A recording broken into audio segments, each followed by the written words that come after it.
Section 1. The cat that healed my wife when my wife, Emily, got pregnant. It was supposed to be the happiest chapter of our lives. We'd waited years, through her struggles with anxiety, through the nights of endless worry, through the heartbreak of miscarriages, to finally reach this moment. When the doctor said the words, "She's healthy, and so is the baby," I thought I could finally breathe again. But what really brought her peace during those long, emotional months wasn't just my support. It was a small, orange rescue cat named Pumpkin. We'd found Pumpkin at a shelter one rainy afternoon. Emily had always said animals calmed her better than any therapy session ever could. Pumpkin wasn't special in the way pedigree cats are. She was small, with one torn ear and a tail that flicked nervously at every sound. But when Emily sat on the shelter floor, Pumpkin crawled right into her lap and purred like she'd been waiting for that moment her entire life. That was it, love at first sight. From that day on, Pumpkin was Emily's constant companion, her emotional anchor. We lived in a quiet suburban community called Crescent Meadows Estates. It looked peaceful on the surface, manicured lawns, pastel houses, kids on bikes, but like most places with HOAs, it had a dark underbelly. The HOA president, a woman named Karen Whitmore, treated the neighborhood like her personal kingdom.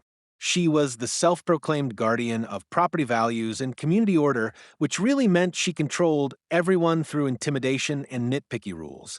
At first, I thought we could stay under her radar. We paid our dues, kept the lawn neat, followed every rule. But one afternoon, Emily was sitting on the porch swing with Pumpkin curled on her lap when Karen walked by, holding her clipboard like it was a sword. She paused, her lips curling into a tight smile. "Oh," she said, tilting her head, "you have a cat." Emily smiled politely. "Yes, ma'am. Her name's Pumpkin. She's my emotional support animal." Karen's smile froze. "Support animal? You mean a pet?" "No," Emily said softly. "She's registered and approved by my doctor." Karen's eyes narrowed. "We have a strict no outdoor animals rule. Cats damage property and kill birds. HOA regulations are clear." "She's only outside with me," Emily explained. "She never roams." Karen scribbled something on her clipboard and walked off without another word. I remember the way Emily's shoulders slumped the moment she was gone. "I don't like her," she whispered. "She looks at me like I don't belong here." I tried to reassure her. "Ignore her. She's all bark, no bite." I wish I'd been right. The first notice came a week later. Violation. Unauthorized animal activity, immediate compliance required. I stormed into the HOA office the next day, notice in hand. Karen was sitting behind her desk, sipping coffee like a queen on her throne. "Mrs. Whitmore," I said, trying to keep my voice calm, "this is a mistake. My wife's cat is a certified emotional support animal. We have the papers." She didn't even look up. "I don't care what papers you have. The HOA has rules. No animals outside, period. That rule doesn't apply to support animals. It's against federal housing laws." She smirked, finally meeting my eyes. "Then maybe you should take that up with your lawyer, if you can afford one." I clenched my jaw. My brother is a lawyer. That wiped the smirk off her face for a split second, but she recovered quickly. "Then he can explain to you how communities like ours operate. Rules exist for a reason, Mr. Collins. If your wife is struggling emotionally, perhaps this environment isn't the right fit for her." That last line hit harder than any insult.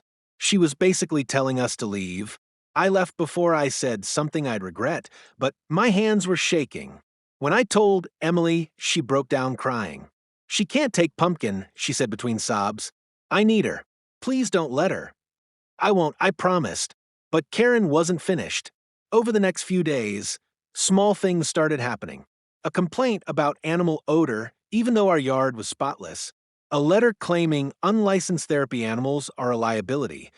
One evening, someone poured a trail of cat kibble across our driveway, something that could attract raccoons or worse. I had no proof it was Karen, but I knew it was her kind of petty warfare. Then, one morning, Emily went out to the porch to feed Pumpkin and froze. The bowl was gone. The leash we always clipped to the porch rail was lying on the ground, chewed through, and Pumpkin was nowhere to be found. Emily screamed for her, calling her name over and over, tears streaking down her face. I ran up and down the street for hours, shouting until my throat went raw. Nothing. No sound, no paw prints, nothing. When the sun went down and we still hadn't found her, Emily sat on the porch steps shaking. "She's gone," she whispered. "Karen did this. I know she did." I didn't want to believe it, not because it wasn't possible, but because I knew what would happen if it were true. I would lose control. But that night, as I checked our doorbell camera footage, my stomach dropped. At 2:13 a.m., the screen showed a figure walking up to our porch, hooded, gloved. The person bent down, unlatched the leash, and scooped Pumpkin up like a bag of groceries. Then she looked up at the camera, just long enough for the porch light to catch her face. It was Karen. Her smirk was unmistakable, even through the grainy footage. Emily gasped when she saw it. "You have to call the police." "I will," I said, "and then I'm calling my brother." Because if Karen thought this was going to end with another HOA letter, she was about to learn how wrong she was. Section 2. The proof and the pain. By the next morning, Emily hadn't slept a minute. She was sitting on the couch, clutching Pumpkin's collar, the metal tag digging into her palm. Her face was pale, her eyes red and swollen. Every few minutes she'd whisper, "What if she's hurt? What if she's cold?" I wanted to give her answers, but all I had was rage. I took the doorbell footage straight to the local police station. The officer at the front desk watched it with a raised brow. "That's your HOA president?" he asked. "Yeah," I said. "Her name's Karen Whitmore. She broke into our property and stole my wife's emotional support cat." He leaned back in his chair and sighed. "That's pretty serious. But are you sure it's her?" I clenched my fists. She looked right into the camera. He scratched his chin. "We'll file an incident report, but without clear identification or direct evidence of harm, it might be treated as a civil dispute." "A civil dispute? She kidnapped a therapy animal." He shrugged, sympathy in his eyes but hesitation in his voice. "We'll look into it, sir. In the meantime, I'd suggest contacting your HOA to resolve it internally." Internally. With her. When I got home, Emily was rocking back and forth, whispering Pumpkin's name like a prayer. I couldn't tell her what the officer said. It would break her even more. Instead, I called my brother Jason. Jason wasn't just any lawyer, he was a civil rights attorney who'd made his career suing over ADA violations. When he picked up, I didn't even say hello. "Jason, I need you." He could hear it in my voice. "What happened?" I told him everything about the threats, the notices, the stolen cat, and the footage. When I finished, there was silence on the line. Then Jason said, in that calm, controlled voice that meant he was furious, "She violated the Fair Housing Act, the ADA, and committed theft and trespassing. We're going to bury her." That was the first time I felt a flicker of hope. Jason came over that evening with a briefcase and a small recording device. He walked in, saw Emily's condition, and his expression hardened. "Karen did this to you?" Emily nodded weakly. "She said I didn't belong here." Jason placed a reassuring hand on her shoulder. "By the time we're done, she won't belong anywhere." We got to work. Jason drafted formal complaints for the police, animal control, and the state housing board. He even filed an emergency injunction preventing the HOA from taking any further action against us until the case was reviewed. Then we went to confront Karen directly. The HOA office was empty except for her. She looked up from her desk as we entered, feigning surprise.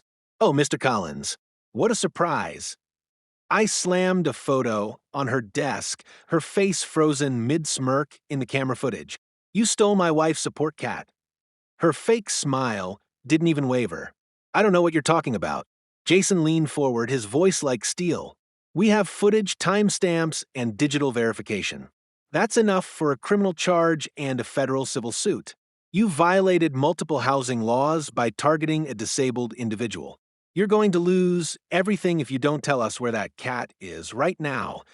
Karen's smug confidence flickered for just a moment, but she recovered quickly. "You're bluffing.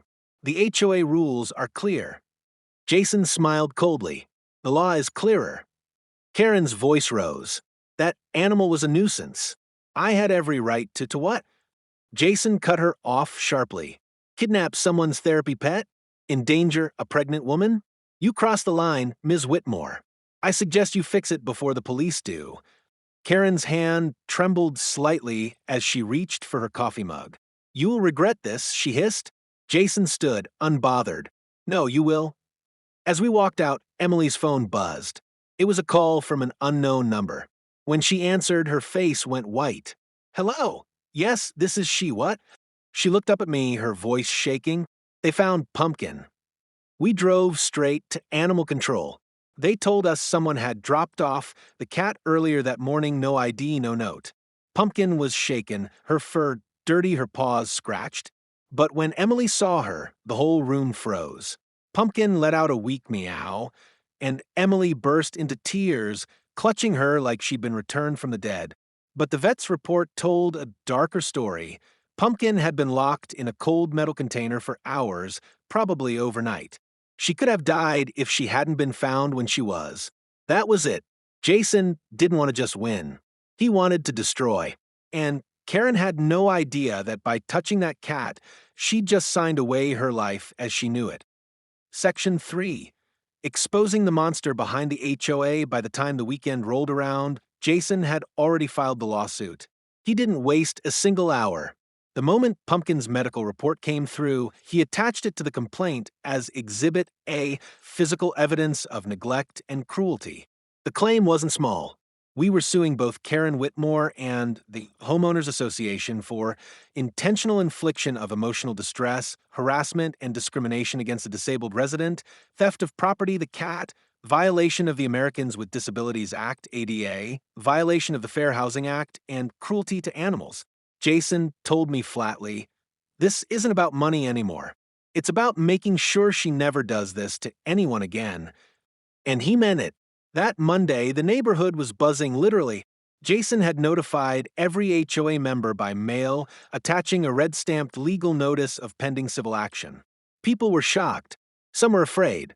And for the first time in months, no one dared approach our property. Karen, though, wasn't backing down. She started her counterattack by going on a smear campaign. HOA's group chat was flooded with her messages. The Collins family is suing me for doing my job. Their animals are a public health risk. They're trying to bankrupt your HOA dues to pay for a cat. But this time, the neighborhood wasn't buying it. Jason had predicted every move she'd make. He'd already leaked the footage, the clear, time-stamped video of Karen sneaking into our yard and stealing Pumpkin, to the HOA's official email chain. Within minutes, dozens of homeowners saw her for what she really was. By noon, the HOA's vice president, a timid, older man named Mark Dillard, resigned publicly. He even sent an apology to us. I had no idea she went this far. We trusted her. I'm so sorry. But Karen wasn't just a bully, she was a cornered one now. And cornered bullies lash out. The next day, when I went out to grab the mail, I found our fence had been spray-painted with red letters. Liars. Frauds. HOA scum. Jason wasn't even surprised. Good, he said calmly, taking photos. Every act of vandalism strengthens the case. Then came the fake notices. Karen started placing false violation warnings on our door again, claiming we had unauthorized legal signage, referring to the notice Jason had posted, legally required by the court. She even tried to fine us $500 a day. But when the sheriff's deputy arrived to serve her with a restraining order, her smug expression finally cracked. The deputy, a no-nonsense woman named Sergeant Hayes, handed her the papers right in front of her porch. Karen tried to play innocent. This is outrageous. I was protecting the community. Hayes raised an eyebrow. By trespassing, stealing an emotional support animal, and harassing a pregnant woman? Ma'am, you're lucky you're not in cuffs. That's when I saw fear flash in Karen's eyes for the first time. As the case built momentum, Jason's legal team uncovered something even worse. Through subpoenas and HOA financial records, they found that Karen had been embezzling HOA funds for nearly 2 years. Over $60,000 had been quietly transferred to a maintenance consultant who didn't exist. Jason called me that night, his voice sharp with controlled excitement. We've got her, bro. Not just for harassment, for fraud. She's going down hard. When word got out, the entire neighborhood turned against her. Signs started popping up around the subdivision. Karen doesn't speak for us. Fire the HOA president now. Even the local news station got wind of the story. A reporter showed up at our door, microphone in hand, asking about the HOA discrimination case involving a stolen therapy cat. Jason handled the interview like a pro. He spoke clearly, confidently, detailing every violation without revealing too much. He ended with one powerful line that made the evening broadcast. When power corrupts a neighborhood, it's not a homeowners association anymore, it's a tyranny. The clip went viral locally. People from other communities started reaching out, sharing their own HOA horror stories. Karen was officially a pariah, but Jason wasn't done yet. He demanded a forensic audit of the HOA, and the court granted it. The auditors uncovered falsified invoices, hidden bank accounts, and kickback payments linked to Karen's personal business. It turned out she wasn't just a bully. She was a thief running a full-scale racket. The board voted unanimously to suspend her pending investigation. But Karen refused to step down. Instead, she tried to hold an emergency meeting to reinstate herself, sending out emails claiming Jason and I had hacked the HOA. Nobody showed up. That's when she snapped. At 3 a.m., I woke to the sound of shattering glass. When I ran outside, Karen was standing by our driveway, screaming incoherently, holding a baseball bat. Jason had predicted this too. We already had motion lights and cameras covering the yard. Within minutes, police sirens filled the night. Karen tried to run, but slipped on the wet grass. They tackled her right there, her shrill voice echoing across the neighborhood. "You can't do this. I own this place." When they put her in the back of the cruiser, she looked at me, her face twisted in rage, and screamed, "You'll regret this, Collins." I just stared back. "You already did." As the police drove her away, Emily stood at the window holding Pumpkin. The little cat purred softly in her arms, a sound that finally brought peace back into the house. Jason turned to me, his tone calm but firm. "She's finished, but the real battle starts in court." I nodded. "Then let's make sure she never hurts anyone again." Section 4. The fall of HOA. Karen, the morning of the court hearing, dawned gray and tense, the kind of overcast sky that feels like it's holding its breath before a storm.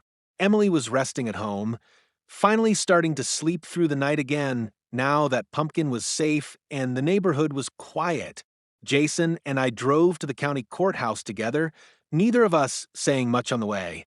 My brother had his briefcase in his lap, tapping the side of it with his thumb, focused and unreadable. The courthouse steps were lined with people from our subdivision. A few nodded to us as we passed, others just stared, eyes full of guilt or curiosity. They'd all seen the story on the news now. HOA president accused of theft, harassment, and animal cruelty. It wasn't just local anymore, it had gone national. The community that had once followed Karen's every order now couldn't run fast enough from her name. Inside, Karen looked nothing like the pristine, smug woman who used to wave HOA rulebooks around like a sword. She sat at the defense table in a wrinkled beige suit, hair tied back messily, jaw tight. Her attorney, a nervous man with a cheap tie, shuffled papers, whispering frantically to her. But even from a distance, I could see the panic in her eyes. When the judge entered, the room hushed. Jason stood and opened with his statement. His voice was clear, calm, and methodical, the way he'd sounded when we were kids, and he'd plan every chess move 6 turns ahead. "Your Honor, this isn't a case about one bad decision. This is a pattern of harassment, discrimination, and abuse of power against a disabled resident and her family. What began as petty HOA control escalated into theft, cruelty, and a complete violation of federal and state law." He paused, then gestured to the screen where he played the security footage, Karen sneaking across our yard, opening the gate, luring Pumpkin out with a treat, and walking away with her under her arm. There was an audible murmur in the courtroom. Even the judge frowned.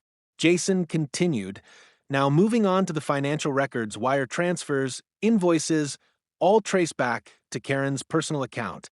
Then he presented the witness list: former HOA members, residents who had been fined unfairly, and even the landscaper who admitted Karen demanded cash payments to approve maintenance contracts. The more he spoke, the smaller Karen seemed to shrink in her seat. When it was her turn, she tried to strike back. "I was enforcing the rules. That cat was a disturbance. These people are twisting everything." The judge cut her off sharply. "Ms. Whitmore, you will not interrupt counsel again." The footage speaks for itself. Her face turned red, but she went silent. By midday, Jason called his final witness, Dr. Miller, the veterinarian who'd treated Pumpkin. He spoke gently but firmly, explaining that the cat had been found dehydrated and traumatized, but that she'd recovered fully. When he mentioned that the cat was registered as an emotional support animal, the entire court turned toward Karen. Jason used that moment perfectly. "Your Honor," he said, "we're not talking about just a cat. We're talking about a support animal legally registered to a pregnant woman under medical advisement. Taking that animal wasn't just theft, it was cruelty toward a woman in a medically vulnerable condition. My client's wife spent nights crying from panic attacks while her husband searched for that cat. No HOA rulebook can justify that." There was no sound in the courtroom except the quiet clicking of the judge's pen. When the judge finally spoke, it was short and devastating. "This court finds in favor of the plaintiffs, Mr. and Mrs. Collins, on all counts." The list of penalties went on like a drumbeat: full restitution of legal fees, civil damages for emotional distress, permanent removal from the HOA board, mandatory surrender of control of HOA finances to a third-party auditor, and a 1-year suspended sentence for criminal mischief and theft. But the real blow came when Jason leaned forward and requested something unusual: a liquidation of personal property to satisfy punitive damages. The amount awarded was so high that Karen would be forced to sell her home. The judge granted it. Karen gasped audibly, "You can't do that." Jason didn't even look at her. "You did it to yourself." The media swarmed her outside the courthouse, cameras flashing. She tried to hide her face, pushing past reporters, shouting that she'd appeal, that we'd lied, but no one believed her anymore. By the time we got home, our driveway was lined with cars, neighbors waiting. Some just wanted to apologize, others brought flowers for Emily. One woman, Mrs. Jenkins, who had once backed Karen, said tearfully, "I should have spoken up sooner. I'm so sorry for what she did to you." Emily hugged her and said softly, "You can now. It's over." A few weeks later, moving trucks rolled up to Karen's house. Word was that she was selling fast. The court had appointed a receiver. I stood across the street, watching as the last of her belongings were hauled away. For all the chaos she'd caused, it ended quietly. No one waved goodbye. No one came to help. Jason joined me, sipping his coffee. He said, "People like her always think they're untouchable, until they find out the law works both ways." I smiled faintly. She spent years making everyone feel powerless. Guess now she knows what that feels like. He nodded. "And Pumpkin gets the last word." At that moment, Emily came outside with Pumpkin nestled in her arms. The cat purred, brushing against her cheek, safe and content again. The house felt lighter, warmer, like the dark cloud over it had finally lifted. Karen's former house sat empty for a long time. Months later, a new family moved in. Kind people, quiet, with kids who waved whenever they saw us. The HOA restructured completely, disbanding under a new committee that promised transparency. They even voted to name a small patch of land near the park pumpkins garden. It became a quiet symbol in our neighborhood, not of revenge, but of resilience. Because justice hadn't just destroyed Karen's power, it restored peace to everyone she'd intimidated. As I watched Emily playing with Pumpkin in the sun, Jason's words came back to me. "You don't have to fight bullies with fists. Sometimes the law hits harder." And for the first time in a long time, I believed him.